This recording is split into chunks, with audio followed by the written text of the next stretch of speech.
ওর পাশে আপনার 1 বিঘে জমি কিনেছেন অনেক কষ্ট করে, জমির দাম প্রচুর। ওই জমিটা আপনার অবর্তমানে আপনার 2টো ছেলে আছে, বিক্রি করে দিতে পারে, তাহলে গেল তো। পরে যদি ওখানে একটা বড় হোটেল হয়, ছেলেটা গিয়ে কি বলবে, দেখো তার ছেলেরা আমার দাদুর এই জায়গাটা ছিল, কিন্তু ছিল, ওর গল্প শেষ, কারণ বিক্রি করেছে, টাকা তুলে খেয়ে নিয়েছে। তাহলে ওয়াকফে আওলাদ কি হয়, ওটাও ওয়াকফ বোর্ডের মাধ্যমে ছেলেদের কাছে জমিটা থাকে। দেখভাল, চাষাবাদ, প্রমোটিং, বিল্ডিং করতে পারবে, বিক্রি করতে পারবে না। ওয়ান্স অফ অলওয়েজ অফ, একবার অফ করলে সারা জীবনের মতো হলো। ফলে কি হবে, আপনার জমিটা আপনার ছেলে ভোগ করলো, তার ছেলে মানে আপনার পুতা, তার ছেলে তার ছেলে তার ছেলে ভোগ করতেই থাকলো, ওই জমিটা বিক্রি করতে পারবে না। এটা সিকিউর হলো। এই জন্য অনেকে ওয়াকফে আওলাদ করে যায়। মোদিজি নতুন আইন নিয়েছে মুসলমানদের ভালো করতে না, ভালো করার নামে ওয়াকফে লিল্লাহর কথা আমি ছেড়ে দিলাম, ওয়াকফে আওলাদও আপনি আর করতে পারবেন না। আপনি যখন ওয়াকফে আওলাদ যদি করতে যান বা ওয়াকফ করতে চান, আপনার মুখের দিকে তাকাবে তো, ও আপনি এসেছেন, আপনি তো নামাজ পড়েন না ঠিকঠাক, ওখানে বলেছে প্র্যাকটিসিং ইসলাম। আমরা প্র্যাকটিসিং ইসলামের কিন্তু সংজ্ঞা দেয়নি, বললো আপনি তো ঠিকঠাক নামাজ পড়েন না 5 বছর ধরে, আপনার কপালে দাগ নেই, যাও মশাই ঘরে যাও, আগে ভালো করে মুসলমান হয়ে এসো, তারপরে কি করবে, অফ করবে। বেচারা ইমাম সাহেব বলছে আমি নিজে ইমাম, আমি আমার পিছনে লোক নামাজ পড়ে, আমি বলছি নামাজ পড়েনি, রাগে গিয়ে কপালটা হয়তো কিছু দিয়ে ছিঁড়াছিঁড়ি করে তো দাগ করে নিয়েছে। পরের সপ্তাহে অফিসে গেছে, এটা ভালো ঠান্ডা মাথায় বুঝবেন আমি কি বুঝাতে চাইছি। পরের সপ্তাহে অফিসে গেছে, গিয়ে কি হয়েছে, স্যার দেখুন আমার কপালে দাগ। ও আচ্ছা, কপালে দাগ। এবারে 29টা রোজা গিয়েছিল, আপনি তো 4টে রোজা ছেড়ে দিয়েছেন, জান 5 বছর ধরে ভালো করে রোজা রাখবেন, তারপরে আসবেন। কি হবে তখন,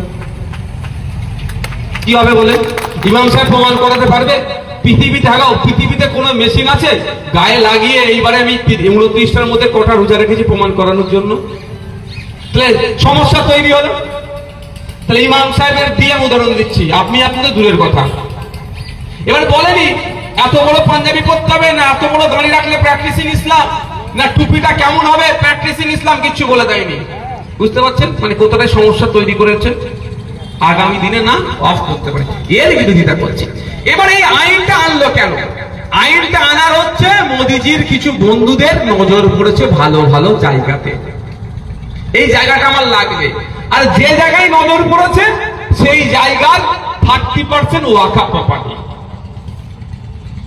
মোদিজির বন্ধুদের নজর পড়েছে জঙ্গলে রিসর্ট বানাবে, কিন্তু জল জমি জঙ্গলের স্বাভাবিক অধিকার কাদের? আদিবাসী সম্প্রদায়। As per forest land act 2006 দেখলে বুঝতে পারবে জঙ্গলের অধিকারটা কতটা আদিবাসী সম্প্রদায়। কিন্তু মোদিজির বন্ধুদের নজর পড়েছে যে আদিবাসীরা আজকে বিজেপিকে ভোট দিয়ে ভাবছেন আপনার উপকার করবে, সেই আদিবাসীদেরকে আমি বলছি একটু 2023 সালের আইনটা খুলে দেখুন। 2006 আইনকে মডিফাই করে নিয়ে এসেছে সংশোধনীর নামে, ওখানে নিয়ে এসে জঙ্গলের পরিধি সীমানা কমিয়ে দিয়েছে।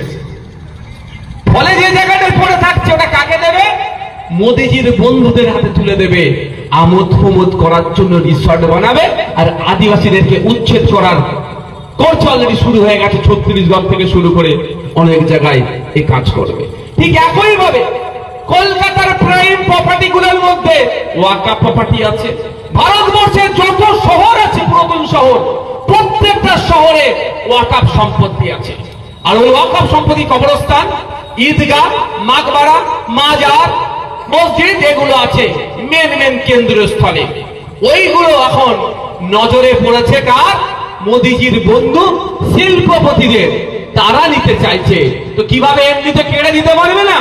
মোদিজিকে দিয়ে নতুন আইন তৈরি করে, ঠিক যেভাবে আদিবাসীদের হাত থেকে জঙ্গলগুলো কেড়ে নেওয়ার জন্য আইন তৈরি করেছে, মুসলমানদের হাত থেকে ওয়াকফ সম্পত্তি কেড়ে নেওয়ার জন্য ঘুরপথে আইন তৈরি করেছে। কেমন ভাবে কাটছে আপনারা একটু জেনে রাখুন। পেতে আমাদের চ্যানেলটি সাবস্ক্রাইব করুন, ঘন্টি বেল আইকন দাবিয়ে আমাদের পাশে